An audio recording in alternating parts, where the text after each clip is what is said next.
Good evening to you, Pearson, and good evening to our viewers. In terms of those reports, we will go straight to the Minister, Wilfred Abrams, Minister of Home Affairs, who has been in the National EOC, and he will give us an update as to what is happening on island. Minister Abrams, what are we looking at? Damage? What's the situation? Wendy, good afternoon, Barbados. Good night, Barbados. Early this morning, the decision was taken to let the school children go home early. That decision was taken because the system, Bret, was very unpredictable in what it was doing. The winds, the sustained winds, and the gusts were hovering in the vicinity of storm force, but not sustained enough that we could issue a warning. So although we were under a watch, and we were occasionally getting storm force or close to storm force winds, there was nothing sustained to trigger a warning. The decision was taken based on the unpredictability of the system and the fact that we wanted to ensure that at least we got the school children taken care of and out of the transportation system. So in the event that we had to go to warning urgently, we were able to do that without having to accommodate the school children. We took the decision to close schools early. That proved to be the right decision, because even when we, as a matter of precaution, decided to allow the public service to finish work at 2:30 today, and a number of other businesses had preempted that and had closed of their own accord because they were monitoring the system. Immediately after Prime Minister Santia Bradshaw, acting Prime Minister Santia Bradshaw, had made her statement, we got the call from Sabu that the system had again done something unpredictable, and the center had reformed a lot further south, thus bringing the storm force winds a lot closer to the north of Barbados than they previously were. That then triggered the warning, and this has gotten us to where we are now. So we were luckily proceeding and taking the precautions as if a warning was going to be issued. So when the warning did in fact come at short notice, the preparations were well underway and certain things were triggered. Right now we're in the National Emergency Operations Center, and we stood that up from the time it was a storm watch. So we're here in the middle of the warning. All of the relevant stakeholders, the police, the BDF, utility companies, water, ambulance, fire, the press, all are here to keep you informed as things develop. Also, the reason we have those persons here with us is in the event that a decision has to be made in relation to one of the services that is represented, that decision can be made from here without having to consult with anybody else. Where we know. Right now, we've already had numerous reports of fallen trees. We've had utility poles down, reported damage to seven reports of damage to a house. A roof has been blown off, a tree fell on a house and crushed the house, and we also had a partial house collapse. Now, that was before we even triggered the warning. The winds, we just went through a bit of a lull, so those who might have been outside would be seeing a lull. The winds have started to pick back up now, so we're experiencing gusts of in excess of 35 miles an hour, but sustained winds in the 25 to 30 bracket. So we can expect more of what we've seen before. We can expect a bit more damage. We can expect that weak trees are going to fall, and we can expect some more down power lines. So we are now under a storm warning.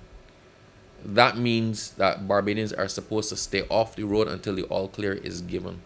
Only emergency vehicles and emergency services are supposed to be on the road at this point in time. What does that mean if we get reports now of, for example, a power outage?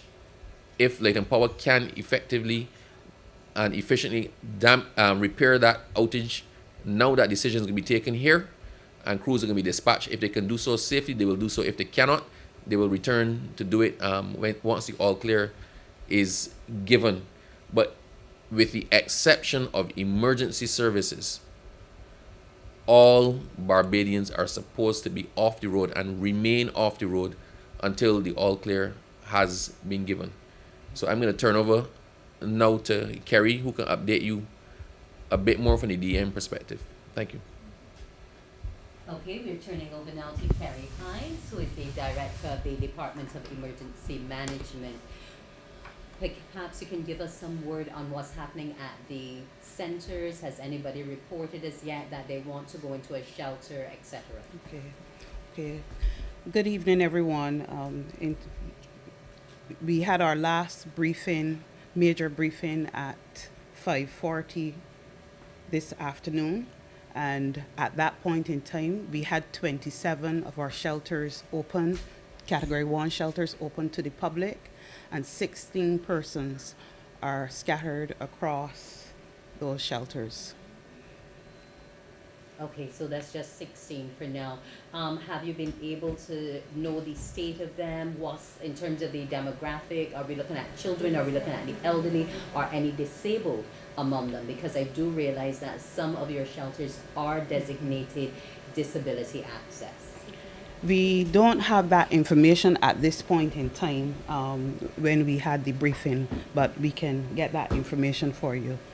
Okay. Now, Minister, you were talking about the downlines. I understand St. Lucie had a bit of a power outage, and the Army was there. I understand it's been restored, but they have St. Lucie being closely monitored because that's the area we expect most of the damage, if any, should come. Yes, as I said, while it is still safe to do so, or where possible, the emergency services will respond to correct whatever the problem is. But there will come a point in time when, quite frankly, it will be unsafe to send light and power or to ask them to go to deal with things. But we're keeping a close eye on the whole of Barbados.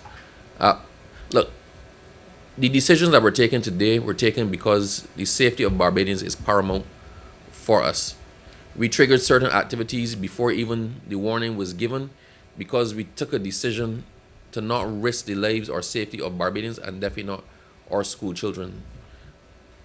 You are important to us. Your safety is important to us. In one briefing just now, we were warned that even after the waves subside a little bit, we'll be subject to riptides tomorrow. And I was asked, please, to just advise people tomorrow when things clear up, please be very careful in going to the sea. Just pay attention to the bulletins that we're putting out. We have been very communicative. Barbadians have been advised and involved at every step of this process. From the time the name Bret was mentioned, Barbadians have been informed, and we've kept you informed. We will continue to do so. Please monitor the information coming from DEM, GIS, and the Met Services, and please obey and adhere to any advisories that are circulated. They're not done because we want to control you. They're done because we are concerned for your safety. If one person is injured, that is one too many. Okay, we want to thank you so much for that information and that update. We are here at the DEM. We've just spoken with the Minister of Home Affairs, Wilfred Abrams, and the Director of the DEM, Carrie Hines. Pearson, it's back to you.